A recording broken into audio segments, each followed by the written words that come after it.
चुड़ैल का नींबू टोटका। रात के करीब 12 बज रहे थे। उस खाली सुनसान रोड पर निखिल और अखिल के सिवा कोई दूसरा नहीं था। रोड के दोनों साइड जंगल ही जंगल थे। दोनों दोस्त बात करते हुए अपने घर की ओर जा ही रहे होते हैं कि तभी निखिल को एक नींबू रोड पर गिरा हुआ मिलता है। लेकिन जैसे ही निखिल उस नींबू को उठाने जाता है, वैसे ही उसका दोस्त अखिल उसका हाथ पकड़ लेता है और उससे बोलता है, अरे निखिल, तू ये क्या करने जा रहा था? तुझे दिखाई नहीं देता कि किसी ने इस नींबू में टोटका किया है और इसे इस तरह रोड पर फेंक दिया? क्या यार अखिल, तू भी ना ऐसे अंधविश्वासी चीजों पर विश्वास कर रहा है। ऐसा कुछ नहीं होता। इतना बोलकर निखिल उस नींबू पर लात मारकर आगे बढ़ता है। अखिल उसे काफी समझाता है, पर निखिल उसकी एक नहीं सुनता। कुछ देर बाद दोनों दोस्त अपने अपने घर चले जाते हैं। निखिल घर जाते ही फ्रेश हो जाता है और अपने कमरे में जाकर सो जाता है। निखिल की अभी आंख ही लगी थी कि वे देखता है कोई औरत जिसने काले कपड़े पहने हैं, वे पूजा कर रही है और मंत्र पढ़ रही है। ओम क्लीम ह्रीम चामुंडाय विच्च।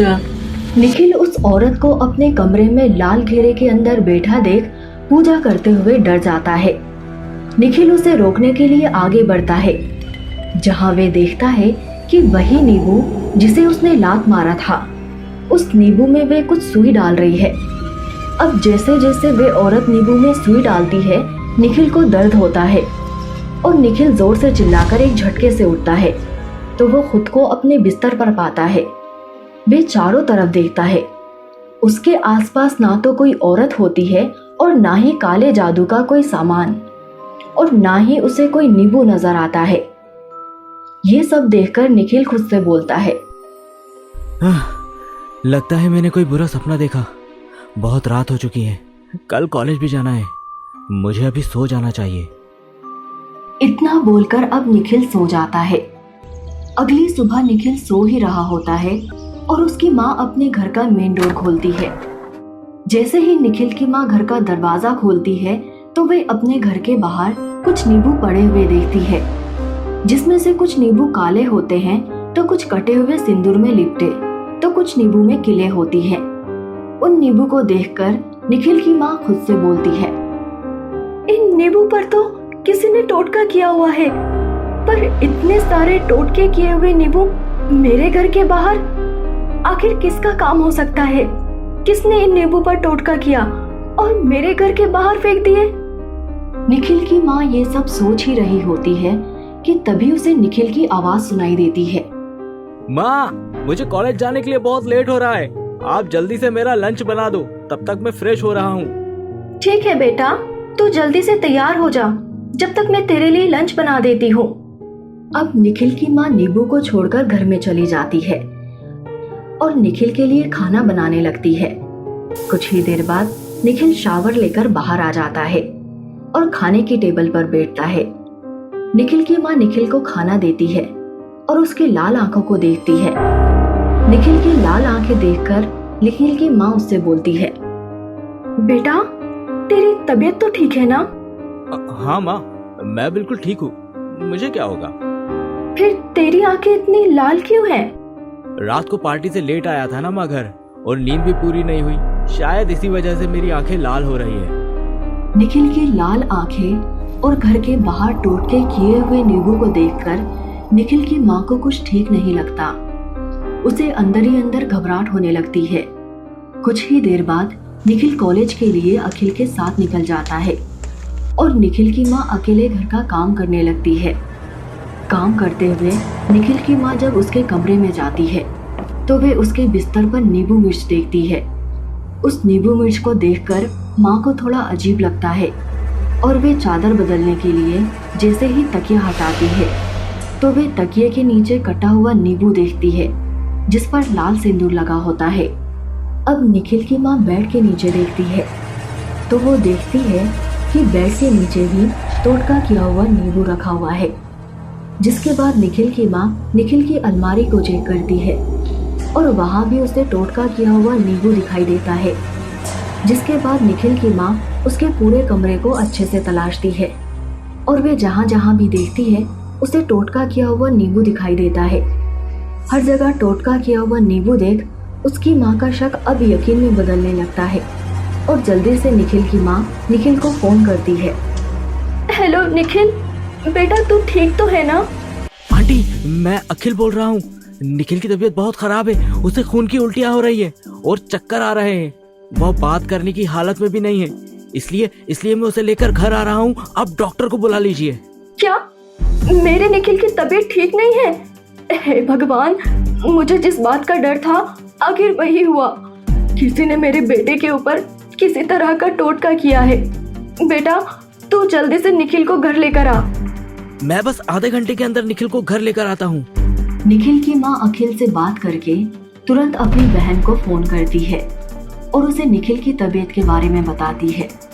जिसके बाद निखिल की मौसी निखिल के घर पर एक तांत्रिक बाबा को भेजती है जो कि भूत प्रेतों और बुरी शक्तियों को अपने काबू में करना जानते हैं। कुछ ही देर बाद अखिल भी निखिल को लेकर घर आ जाता है, परंतु जैसे ही निखिल अपने सामने तांत्रिक बाबा को देखता है वे बिल्कुल ठीक हो जाता है और घर के अंदर ना आकर पीछे की ओर हटने लगता है। निखिल को देखते ही तांत्रिक बाबा को उसके साथ हुई सारी घटना के बारे में पता चल जाता है कि किस तरह से उस रात निखिल ने अनजाने में टोटके किए हुए नींबू पर लात मारा था। अब तांत्रिक बाबा जबरदस्ती निखिल का हाथ पकड़कर उसे घर के अंदर लाते हैं और एक घेरे में उसे खड़ा कर देते हैं। जिसके बाद तांत्रिक बाबा निखिल से बोलते हैं, कौन है तू? अपना नाम बता और क्यों परेशान कर रही है इस लड़के को? आखिर क्या बिगाड़ा है इसने तेरा? नहीं बताऊंगी मैं तुझे कि मैं कौन हूँ, और मैं नहीं बताने वाली तुझे कि मैंने इसे क्यों पकड़ा है। तुझे जो करना है बाबा तू कर ले। तू जानती नहीं है कि मैं कौन हूँ? मैंने तुझ जैसी कितनी बुरी शक्तियों को अपने काबू में किया हुआ है। अगर तूने मुझे कुछ नहीं बताया तो मैं तुझे भस्म कर दूंगा। तू मेरा कुछ नहीं बिगाड़ सकता बाबा, क्योंकि मैं एक हवा हूँ। मैं कहीं भी अपनी मर्जी से आ जा सकती हूँ। तांत्रिक बाबा उससे बार बार पूछते हैं, वे उनकी किसी भी बात का जवाब नहीं देती है। जिसके बाद तांत्रिक बाबा उसके ऊपर गंगा जल डालते हैं। गंगा जल डालते ही निखिल के शरीर से धुआं निकलने लगता है और उसका चेहरा बदलने लगता है।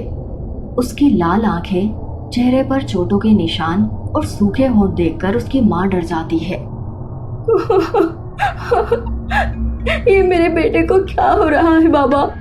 कुछ कीजिए, मेरे बेटे को ठीक कर दीजिए।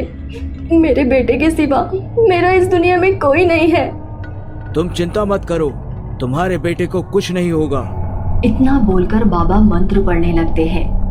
मंत्रों की आवाज सुनकर निखिल को और भी ज्यादा गुस्सा आता है और वे दर्द से छटपटाने लगता है। जिसके बाद वे बुरी शक्ति जिसने निखिल पर कब्जा किया हुआ था वे बाबा से बोलती है, बताती हूँ, मैं तुम्हें सब सच बताती हूँ। मैं एक बुरा साया हूँ। मुझे तुम जैसे एक बाबा ने कैद किया था और उसने मुझे एक घर में भेजा था किसी को परेशान करने के लिए, परंतु उन्होंने अपने बेटे के ऊपर टोटका किया और मुझे नींबू में कैद करके रोड पर फेंक दिया। उनके फेंकते ही निखिल ने मुझे लात मारा और मैं उस नींबू से आजाद हो गई। जिसके बाद मैंने निखिल के शरीर को अपना घर बना लिया। तुझ जैसे बुरे साये को हमेशा कैद में ही रहना चाहिए और इस बार तू मेरी कैद में रहेगी। इतना बोलकर तांत्रिक बाबा उसके ऊपर भभूत फेंकता है और निखिल के शरीर से एक धुआं निकलता है और बाबा की बोतल में जाकर कैद हो जाता है। तो वही निखिल बेहोश होकर जमीन पर गिर जाता है और निखिल की माँ उसे अपनी गोद में लेटाकर रोने लगती है। जिसके बाद बाबा निखिल की माँ और निखिल से बोलता है, अनजाने में ही सही, पर तुम्हारे बेटे ने उस रात एक गलती करी, टोटके वाले नींबू को लात मारकर। जिसके बाद उसने इस बुरे साये को खुद आमंत्रित किया अपने शरीर में आने के लिए। इसी वजह से ये बुरा साया निखिल के शरीर में आ गया था। परंतु अब चिंता करने वाली कोई बात नहीं है। मैंने उसे शीशे की बोतल में कैद कर दिया है। अब वह कभी भी आजाद नहीं हो पाएगी। इतना बोलकर तांत्रिक बाबा निखिल की माँ को एक ताबीज देते हैं। ये ताबीज निखिल को पहना देना। ये ताबीज हमेशा तुम्हारे बेटे की रक्षा करेगा हर बुरे साये से। इतना बोलकर बाबा वहां से चले जाते हैं। उस दिन से निखिल को टोटके और बुरी शक्तियों पर विश्वास होने लगता है। जिसको वह अंधविश्वास कहता था, अब वह खुद उन चीजों पर विश्वास करता है। अब निखिल कभी भी उस स्थान पर नहीं जाता और ना ही उन जगह पर पैर रखता है जहां पर किसी ने टोटका किया होता है।